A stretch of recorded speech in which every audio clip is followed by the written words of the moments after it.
Hello students, welcome back. Now let's go to Gauss Lemma number 2. Previously we went through number 1, this one right here. And let's go to Gauss Lemma number 2. Let P be an odd prime and A is an odd integer not divisible by P. So this is the same as not divisible by P.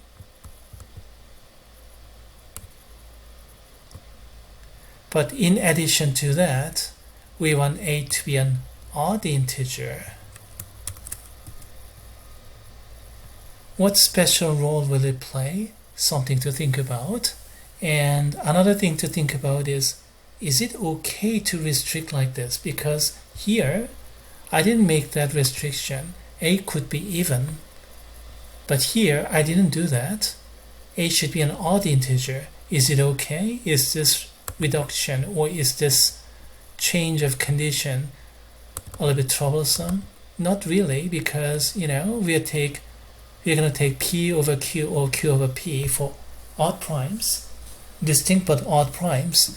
So yeah, we're going to use odd numbers anyway, so that's not a problem. And then let's look at this. Oh boy, I need bigger font.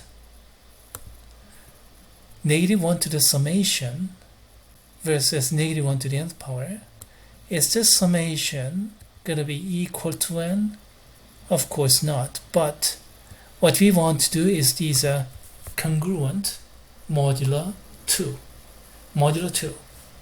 So that one is even, the other is also even, and one is odd, and the other is also odd, and vice versa.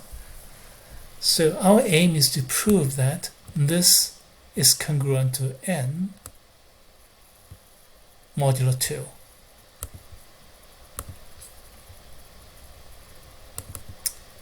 Okay, let's begin.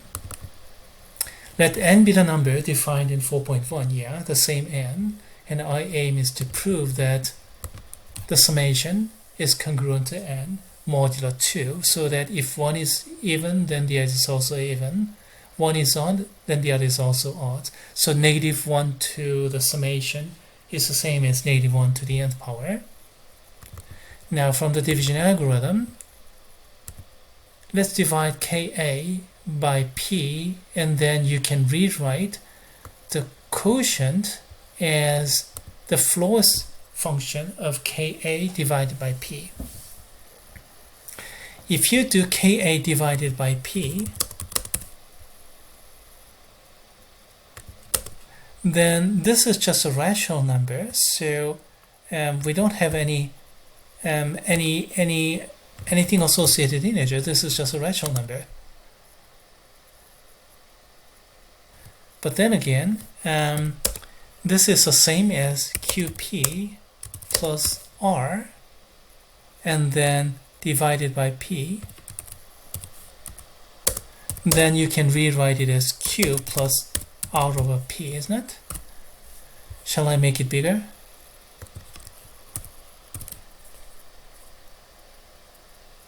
Alright. Then R over P is a proper fraction because R is greater than or equal to 0 but less than P. So this is a proper fraction. So this is Q, and then a proper fraction that is greater than or equal to 0 and less than 1. So if you take the floor function, then that'll kill off this R of P, you're going to get Q. Something we already discussed way back in lesson 2, I think, when we had div and mod operation. So this is basically the div operation. So the quotient can be written as a floor function of the fraction, the dividend divided by divisor. Anyway, okay, alright. That's my Q, written in the floor function expression. And then we're going to add them up, k's running from 1 to p minus 1 over 2. For all k's, add them up. What did you do in 4.1, by the way? We multiplied for all k's and we got factorial, right? Here, we are adding up for all k's. Now, if you add them up, what do you get? Let's see here, from first fraction, A is common, so factor it out. We have sum of all k's. here we have the sum of all floor function expression, and then p is common, so factor it out, and then we have summation of all these rk's. That's what we get. Alright, now let's change the viewpoint, and then let us remind ourselves what we did in 4.1.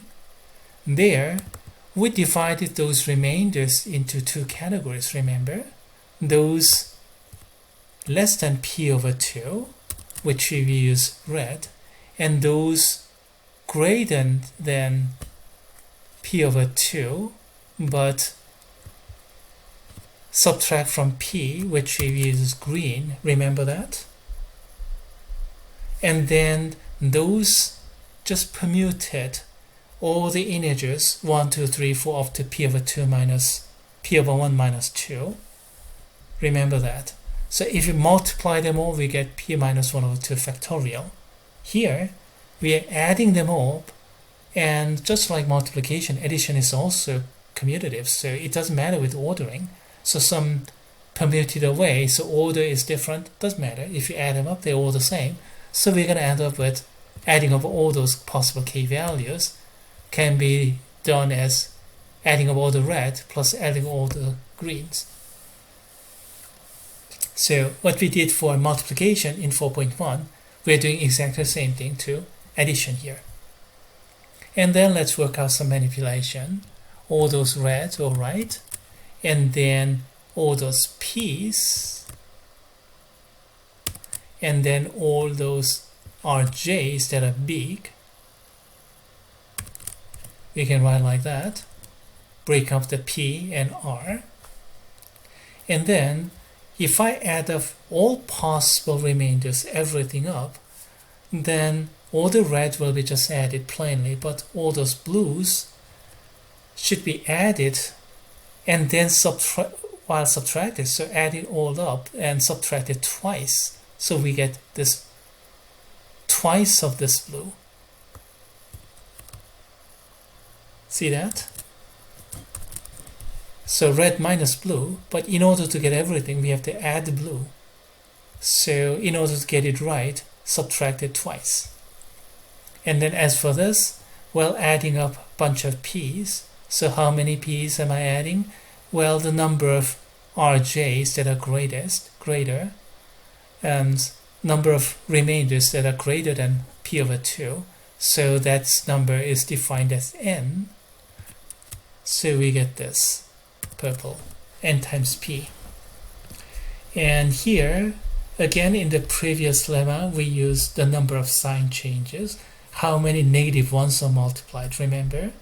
And there I used this color purple, negative 1 to the nth power, doing the same thing here, same color coding, except this time addition. Okay, we're now ready. Let's compare this and that one over there. Subtract one from the other, what do you get? So a times the sum minus this sum, so we have a minus 1 times the same sum in the left hand side. Is that clear? A times the sum minus this sum, so a minus 1 times the same sum. Next, this sum of all the remainders, which I just highlighted in gray, as a matter of fact, de-emphasized in gray, and this one, which I'm de-emphasizing in gray, they're common, so they cancel each other out, so they disappear. And then p times this one, okay, it comes down here, and oh, there's another p, so minus n. And then 2 times this, I subtract it, so we have sign change, we have plus that. Does it make sense? Let's see, this one here, I'm running out of colors, so I'm a little bit reluctant from doing coloring. Let's get this blue back. This came from this blue, and this came from purple, so alright, purple. And this one came from this thing, so let's use brown, alright? Brown, alright, brown. So that's what we're gonna get. So subtracting this from that. let's have a brief recap. Division algorithm, and then the quotient is the floor function expression of the fraction. So replaced q by this floor function expression, and then add them up, and then separate. So this part is no big deal. The second part is a big deal. We have to do all those counting business and permuting business that we did in the previous lemma. Red means small, relatively small remainders, less than p over 2. Blue means big remainders, greater than p over 2. But we begin with p minus rj's, highlighted in green, so that we have all those permutation, change of order. But if you add them up, addition is commutative, so it doesn't matter. So it just ends up with summation of all those integers from 1 to p minus 1 over 2. And there's some manipulation here, break up. And here, adding of same p many times, so factor p out. How many are there? There are n remainders greater than p over 2. That was the definition of n, remember? And here, add everything, and this is subtraction, subtract twice. Okay, this minus that. Gray will cancel each other out. And then here, a times this sum, a minus 1 times this sum, a times this sum, 1 times that sum, subtract a minus 1 times that sum. Here, p times this, p times n, p times the subtraction, and then this subtracting negative 2, we get positive 2. Alright, we got up to here. Now, let's apply congruence modulo 2. Then, a is an odd integer, so this is 1. P is also odd prime, so that's 1. So 1 minus 1 here, so this is 0, this entire thing drops out. P is 1, so that drops out. And 2 is 0, so that 2 drops out. Here we go. Modulo 2, a is odd, so we have 1 minus 1. So that drops out. P is 1, so 1 times this, so 1 drops out. And 2 is 0, so 0 times that, this entire thing drops out. What do you get? All goes out, and we only have this summation in n. Flip n to the other side. Wait a minute, that's what we wanted all along. The summation is congruent to n modulo 2. So if you take negative 1 to this power, then that's the same as negative 1 to the nth power. If n is even, then the summation is even. N is odd, then summation is odd, and vice versa. So negative 1 to the nth power is always equal to negative 1 to the summation. So applying lemma 1, eventually we get Legendre symbol A over P. That completes the proof. So we completed lemma 1 and lemma 2.